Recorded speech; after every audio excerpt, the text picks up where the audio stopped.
¿Qué tal con todos? Muy buenas tardes.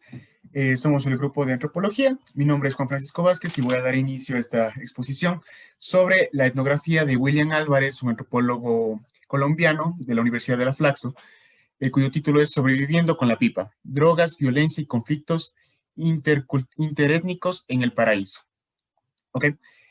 Esta etnografía fue escrita en el año 2011 tras la investigación del antropólogo Álvarez en una de las ciudades en una de las más importantes ciudades de Latinoamérica, como es la ciudad de Quito.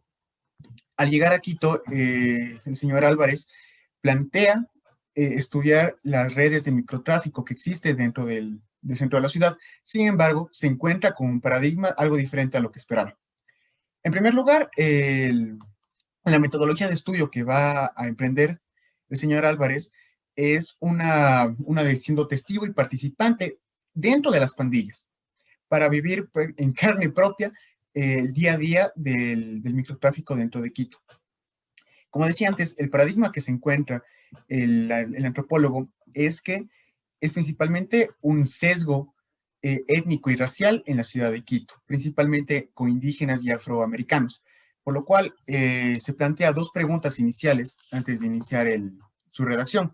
La primera es, ¿por qué los indígenas son quienes ocupan los espacios públicos en las ventas informales? Y la segunda, que es la que daría origen al estudio, es ¿por qué los jóvenes, mujeres y hombres afrodescendientes ubicados en las periferias son los que monopolizan la venta de armas y drogas en base de cocaína?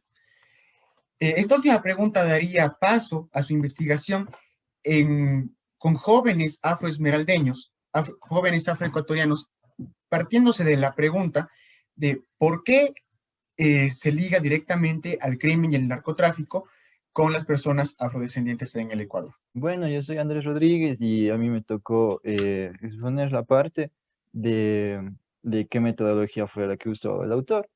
Bueno, lo que él hizo prácticamente fue una investigación empírica y de observación, porque estuvo como 6 meses metido en ese barrio, viviendo el día a día con todas las personas que vivían ahí.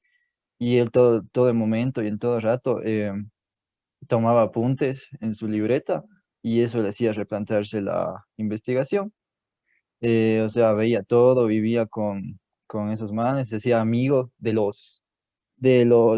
afroesmeraldeños que vivían ahí y así fue como pudo llegar al fondo de todo el asunto y sacar datos para su investigación.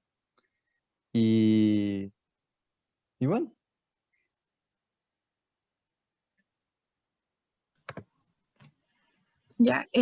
Yo soy Daniela Vallejo y voy a hablar acerca de cómo eran comprendidas las prácticas y experiencias de la gente, que era un fenómeno sociocultural.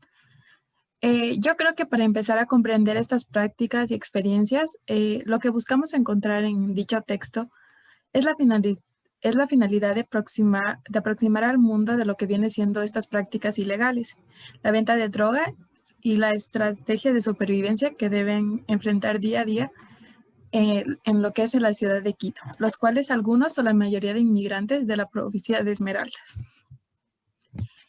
Es primordial ver desde dos puntos de vista. En esta realidad, es decir, un tiempo prolongado, para lo normal o lo cotidiano se vuelve explícito, y para que la gente que dice que lo que está haciendo es muy normal y a otros se les pone a prueba de diferentes realidades. En contraste, es importante para entender la organización de las vidas de estas personas que se requiere de tiempo y requiere de una inmersión en otro papel social, una inmersión de no conversión en todos los momentos de la vida que jugamos varios papeles sociales. Ok, entonces como conclusión, según lo que hemos hablado, esta violencia y discriminación estructural y cultural no es algo que está lejos. Es más, esta tesis se plantea en nuestro país, por lo que es algo que sucede en el día a día. Entonces, sí da mucho en qué reflexionar, ¿verdad? Sobre el hecho de que, por ejemplo, afroesmeraldeños tengan un sueldo con una gran diferencia, pese a realizar los mismos trabajos, o el hecho de que tengan que recurrir a actividades ilegales para poder sobrevivir el día a día. Todo esto por discriminación. Entonces, ¿qué podemos hacer? Debemos reflexionar mucho sobre esto, porque todos podemos participar en un tipo de discriminación. Puede ser sutil o directa, pero se preguntarán en qué manera sutil. Esto puede ser en detalles chiquitos, como por ejemplo cuando vemos a alguien diferente, tanto por cultura o tez, y mencionamos, oh, parece un ladrón, o no, se ve peligroso. Entonces, estos son prejuicios y debemos hacernos un autoexamen sobre si tenemos estos sentimientos de discriminación, tanto por la tez, el género, la procedencia e incluso por la cultura en general. Yo quiero agregar algo que ya mencioné, que creo que es el regionalismo. Es interesante cómo en el Ecuador, un país de 250 kilómetros cuadrados, puede existir tantas diferencias socioculturales en provincias adyacentes como lo son Esmeraldas y Pichincha. Y yo creo que es algo que vivimos todos, porque es muy común que los de la costa digan, esos serranos bobos, y que nosotros digamos, esos monos de la costa solo sirven para robar. Entonces, yo creo que son cosas que hay que cambiar de primero desde nuestra educación, desde muy pequeños. Y del oriente no se habla porque esos insulsos matan animales, todavía que tener poderes sexuales. Pero, pero yo creo que es muy importante cambiar desde las bases de la educación y saber que somos un mismo país, que tenemos una identidad cultural muy parecida. Y eso, no sé si alguien más quiere comentar algo. Yo creo que, no sé si se me escucha. Sí, Ya, yo creo que sí, que desde pequeños deberíamos estar como que impartiendo esto nuevo, que quitar esas barreras de discriminación, o al menos mucha gente hoy en día lo toma como broma o burla, pero de cierta forma sí termina afectando, y creo que eso es lo que realmente va a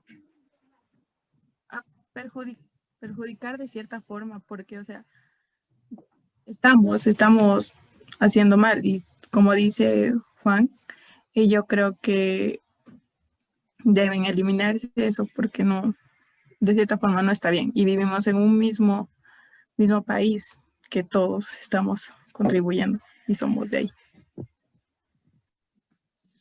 Y pues sí, me gustó mucho lo que dijo Juanfra, que esto debería cambiar desde la educación.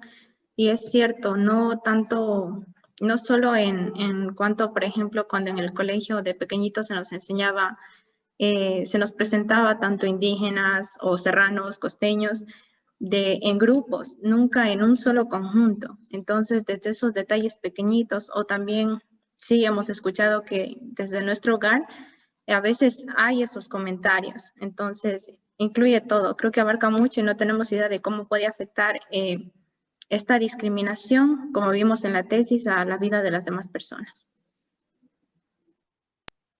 Claro, sí. Yo creo que, o sea, hay que quitar esto desde el principio, quitando la estigmatización, porque desde ahí sale todo, ¿no? O sea, porque alguien es de color, no quiere decir que sea alguien que nos vaya a robar o que nos vaya a hacer daño.